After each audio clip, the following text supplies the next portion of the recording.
Trong kho tàng truyền thuyết dân gian Việt Nam, có một sinh vật được nhắc đến qua bao đời, gắn liền với nỗi sợ hãi, sự tôn kính và cả lòng tin của con người với sức mạnh của sông nước. Đó chính là thuồng luồng, loài thủy quái bí ẩn, nửa rắn nửa rồng, chuyên ẩn mình dưới những dòng sông sâu thẳm. Người Việt xưa kể rằng, nơi nào có sông sâu, có đầm lầy, có vực xoáy thì nơi đó có thuồng luồng ngự trị. Nó không phải là một con vật bình thường, mà là linh hồn của nước, là kẻ cai quản dòng chảy, có thể mang đến bình yên, nhưng cũng có thể gieo rắc tai họa. Hình dạng của thuồng luồng trong lời kể của người dân vô cùng đa dạng. Có nơi nói nó có thân dài như chăn, có vảy cứng như sắt, đầu giống cá sấu, miệng đầy răng nhọn và đôi mắt đỏ rực như lửa than. Có nơi lại bảo thuồng luồng giống rồng, có vây lưng, có sừng, khi tức giận thì nổi sóng, phun nước và tạo nên những cơn lũ bất ngờ. Từ ngàn đời trước, người dân sống ven sông đã tin rằng thuồng luồng là sinh vật biết cảm xúc, biết giận dữ và biết trả thù nếu con người xúc phạm nó. Vì thế, trước khi làm cầu, đào sông hay đánh cá, họ đều cúng tế xin phép.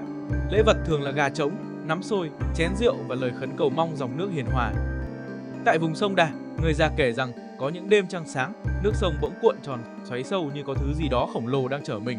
Những ngư dân vô tình chèo thuyền, qua đó thường mất tích bí ẩn, để lại chiếc thuyền trôi không người. Dân quanh vùng tin rằng họ đã bị thuồng luồng bắt xuống làm vật tế cho thần sông.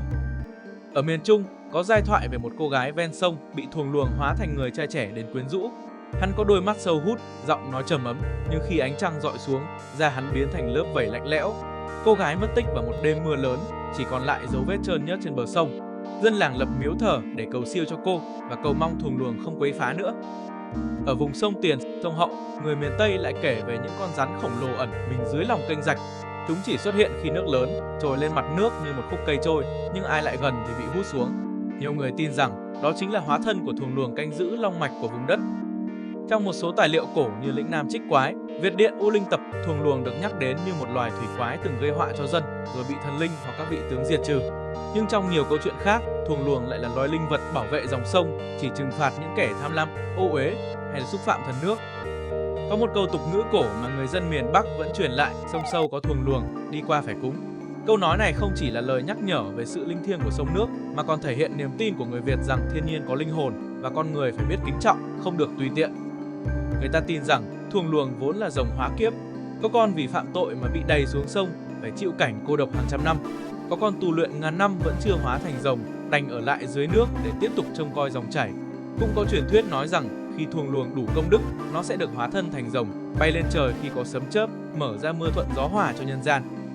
Các nhà nghiên cứu hiện đại cho rằng hình tượng thuồng luồng có thể bắt nguồn từ thời Đông Sơn, khi người Việt cổ tôn thờ Giao Long, biểu tượng cho nước, cho sự sống và cho sức mạnh vô hình của thiên nhiên. Theo thời gian, Giao Long thiêng liêng trong tín ngưỡng biến thành thuồng luồng huyền bí trong dân gian. Nhiều nhà khoa học còn giải thích rằng những câu chuyện về thuồng luồng thực chất là cách người xưa lý giải hiện tượng tự nhiên, những xoáy nước đột ngột, cá sấu hay rắn khổng lồ xuất hiện, hoặc những tai nạn đuối nước không rõ nguyên nhân. Nhưng dù có lý giải bằng khoa học thế nào đi nữa, người dân vẫn giữ niềm tin rằng dưới mỗi khúc sông sâu đều có linh hồn trú ngụ. Điều đáng chú ý là trong tâm thức người Việt, thuồng luồng không chỉ là biểu tượng của nỗi sợ, mà còn là hình ảnh dân dạy con người về sự tôn trọng với thiên nhiên. Con người sống nhờ sông nước nên cũng phải biết ơn và gìn giữ nó. Những câu chuyện về thuồng luồng trở thành lời nhắc khéo rằng nếu con người làm ô nhiễm, phá dòng chảy thì sông sẽ nổi giận và thuồng luồng sẽ trỗi dậy trừng phạt. Ở một số vùng Bắc Bộ, người dân vẫn giữ tục lập miếu thờ Long Thần hay thuồng luồng thần.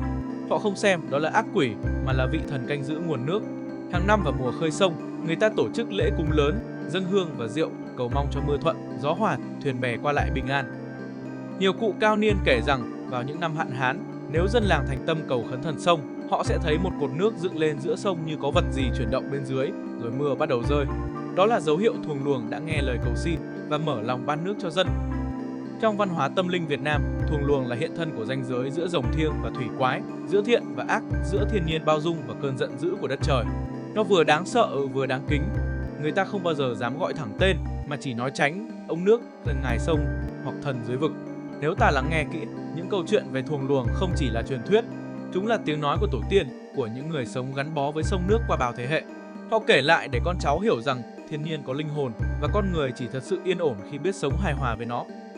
Ngày nay, khi những dòng sông đang dần bị ô nhiễm, khi con người khai thác quá mức nguồn nước, có lẽ đâu đó, trong làn nước đục ngầu, thuồng luồng vẫn đang nhìn lên, giận dữ, lặng lẽ chờ một ngày được trở lại để nhắc nhở loài người về bài học cũ, tôn trọng thiên nhiên, gìn giữ sự sống và đừng bao giờ quên rằng sông nước không chỉ là nước mà còn là linh hồn của đất mẹ.